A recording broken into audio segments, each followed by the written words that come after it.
Today, I was going to talk to you a little bit about suicidal and depressed athletes and kind of what I've experienced and seen and also learned on the subject of why athletes can become so, overwhelmed and depressed and suicidal and, end up taking their lives or being miserable for a long period of time. And it's a really important subject for me because I've been there, and it's something that it needs to be talked about more. I think the discussion can never really be talked about enough. So, to dive straight into it, really is if you look at the the career and the lifespan of that career of an athlete, it's not forever. You have only a certain time frame in your life to really be an athlete that can excel to the best of their ability. It's not me being negative, it's just the truth. And the reason that I have seen that so firsthand is I've lived it my whole life. I started competing professionally at 12 years old. So I was on the professional snowboard level at 12 years old, and then transferred that over into what I've done since then and continue to do, actually. So I realized that injuries get in the way, and different things can get in the way that can also mess with that athlete psychologically and lead you into a path of not knowing. If you're feeling certain things, you're feeling stressed, you're feeling overwhelmed, and you don't know why. And for me, I'm just simply speaking from experience. Everything I ever want to tell somebody else, especially on the internet, is things that I've experienced very firsthand. And through injuries, I've broken pretty much everything in my body. I've had surgeries on so many different things. I've been down and out a lot, and I've had a lot of healing, and I've had a lot of time to think during that healing.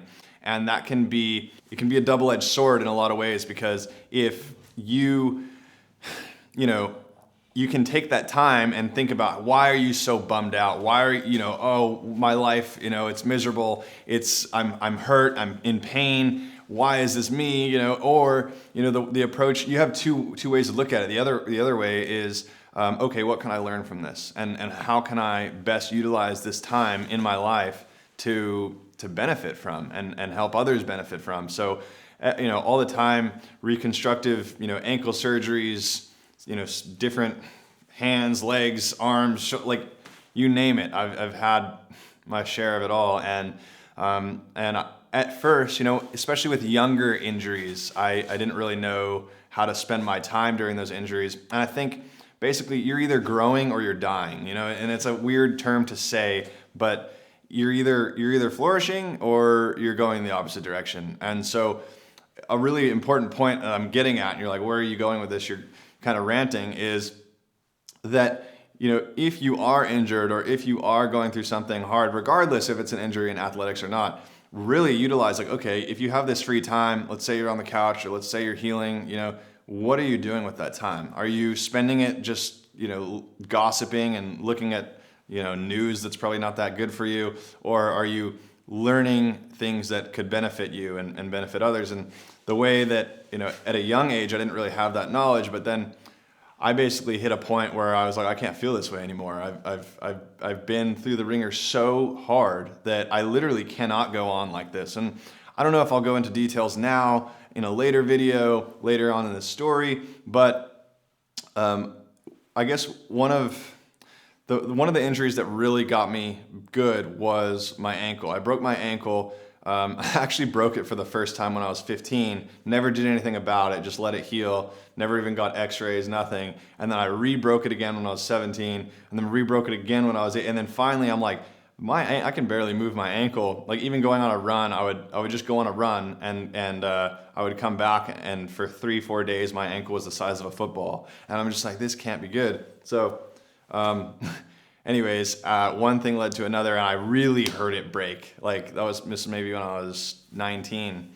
All right, I should probably go to the doctor and get this checked out. And the surgeon comes back. He's like, how are you walking? So it turns out my whole entire ankle was completely obliterated and shattered and held together with scar tissue. So we went into surgery, cleared it all out, And then I ended up getting back to things way too fast, and then that made it worse. And so we had to go back in, do another surgery, and so that led to a lot of downtime. And that was when I was, I think, 19 or 20, and it led me to kind of like a more. I'd grown up a little bit more, and in those time frames in the past, I've been getting. I think my first real injury, I dislocated my shoulder when I was 9, which you can't actually do when you're 9 because it's not developed yet. So it's called a growth plate. So I ruptured my growth plate, and then I did it again when I was 12, and then so. Those were times where I was like, I don't know, I'll just sit around and wait until I can have fun again. But at 20 years old, you're thinking a little bit differently, you're more developed. And so at that point, I'm like, okay, I'm not gonna just sit here and wait for myself to heal. Like what, and I'm not gonna get depressed, I'm not gonna get sad, I've been through all that, like I refuse to do this again. What are you gonna do? And honestly, it just came down to one curious question for me, and it was like, why am I hurt? Like, that was like the whole question. It was like, and then why have I done the things that I've done? And if you've been following me for a while, I've done some pretty risky things in my life, and I've seeked adrenaline in a huge way, and I've seeked a lot of feel-good chemicals as far as your, natural, life crazy experience type goes. And this question led to me like, why have you done the things that you do? Like, why can I look at somebody that's totally content just reading a book or making a painting, and I have to go out and do these super dangerous things to feel good and feel fulfilled? And I knew there was a problem there. I knew there was something that I immediately noticed that was like, okay, hold on, like I'm seeing this differently than I've ever seen it before, and it started to be made really clear in that way. So I just started picking up books, and the way that I can kind of boil it down in a long story short type of version is it does come down to a personality type, but it also comes down to what your neural pathways are being connected to. What has your pleasure sensors, dopamine, what has that been connected to in your mind, and how does that make you feel good? Because what makes you feel good, you're more likely to go out and pursue and do those things again. And so that's the same exact story for a drug addict or an alcoholic or a sex addict or anybody that's addicted to something, a workaholic, whatever it is. It's that they've created that neural pathway to connect with dopamine in such a way that your mind is looking to seek that chemical in the easiest way. So if you've created that neural pathway and it's already connected, then you're going to even subconsciously go back into that. So I know I'm going kind of off topic here, but not really, is that if you're doing that, and you're more likely, you're prone to these experiences, to these things that, and like I've heard the saying, like you make it from 15 to 25, you're good. But the reason is like, that's when your mind is so, is malleable in a way to not necessarily the direction of your life. That's been told to be between the ages of 5 and 12, but that's kind of when you're most absorb like, I guess. But from 15 to 25 is more of like you realize that you're a human. You realize that you have some freedom of will, and that you can go out and do the things that are going to make you feel fulfilled, or at least think that you are. So in that time frame, you're really taking in a lot. You realize you have a lot of more opportunity than you would before, but that can get you in a lot of trouble because you don't really necessarily understand the natural laws and how things really work as far as cause and effect go, and things that, hey, I'm going to go seek out this experience that I'm not sure the outcome's going to be, and let's find out. And what I'm here to tell you is that I've been through the athletic, depression, suicidal ringer as far as being a competitive athlete goes, and not understanding the repercussions of being brought into something at such a young age that you don't understand that. And you see a lot of people, you see a lot of public figures, you see a lot of musicians, artists, whatever it is, athletes, especially. I can't even count on all my fingers the number of athletes that I know that have killed themselves, So it's not rocket science. But the thing that also I want to relay and remind people to realize is that being an athlete, genuinely, like in our world today, that's a career path that is very brand new. You know, me getting my start, having, sponsors that are paying a 13-year-old kid to do a profession way too much money, and you don't even know what that means. And all of a sudden, your 13-year-old self is being pressured by these situations that the average 13-year-old should never have to go through. And at the time, you can't even comprehend what that even means. And the people around you, your parents, coaches, managers, sponsors, they don't know what's in your head, and they don't know how you're feeling. So you can't blame them either to, oh, they should know better, this and that, because they don't know. And the realization of that is that, a lot of parents that raise their kids and they want them to be, the next big thing in action sports, the next big thing in music or anything of that nature. They just want to be proud of their kid. They want to see their kid excel and do what they love, and they see that they have a talent. But the important thing there is that you don't understand what's going on in that child's mind, and you don't understand the pressure and the situations, and they feel obligated. I mean, you're going through this expectation phase. All you want to do is make the people around you proud as a child. You want to make your parents proud. We all do. We've all been through that and want to, it's human nature.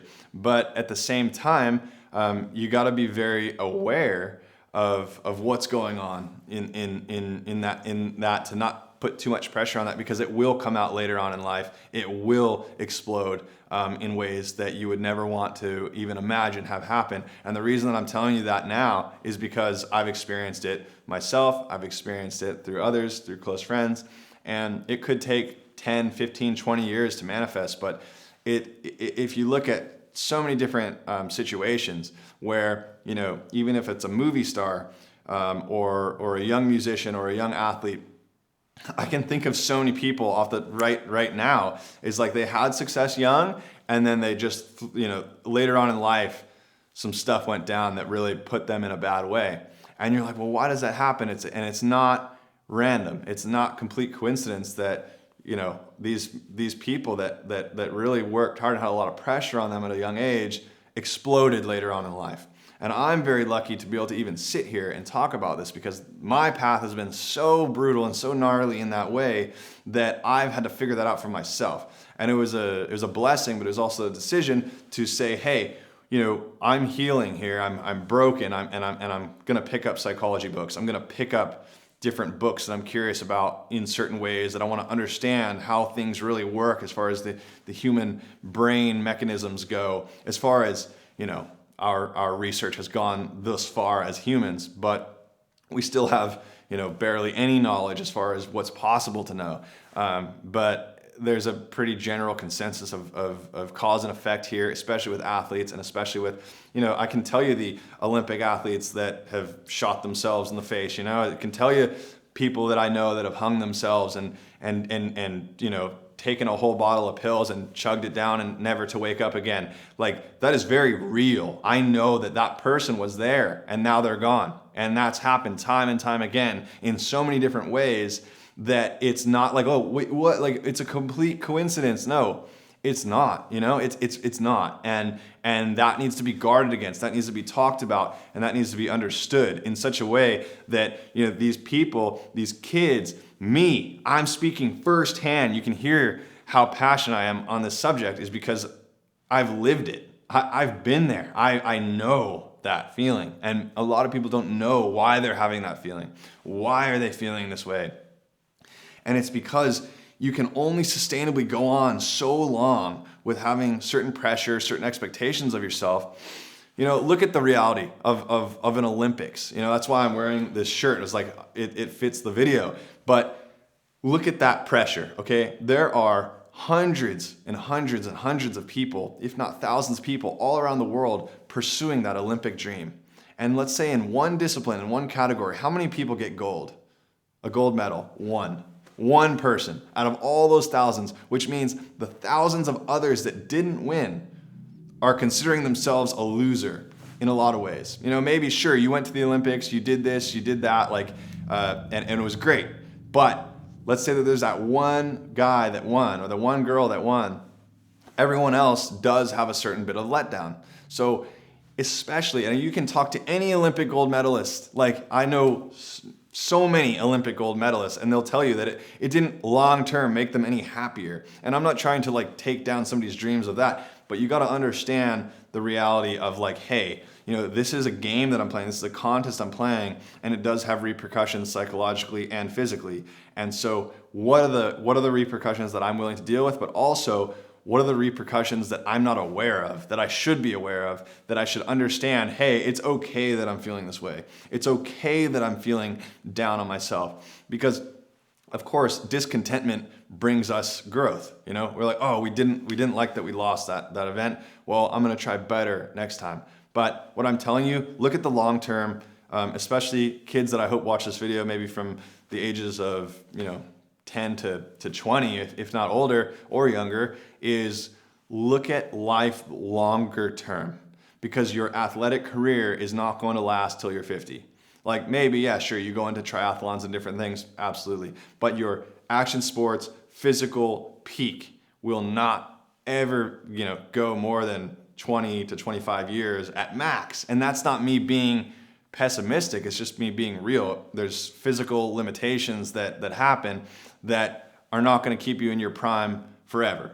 And I don't care who you are, and I'm not trying to sound negative, it's just the truth, that you cannot escape that. And so you need to prepare yourself in a way to think longer term than just your athletic career, because there is that life after that. And for me, I never prepared for that, and I had to kind of gung-ho sporadically make that happen as it came, and I didn't really know, but luckily I figured it out to be sitting here today. But unfortunately, there's a lot of people that haven't figured that out, and I'm here for the future generations to guard against certain things that they might not understand why they're going through. It's okay if you're depressed, it's okay if you're suicidal, but understand that you need to get out. Like, it's not okay, but I'm saying that it's normal for you to feel that way, but now we need to get you out of it.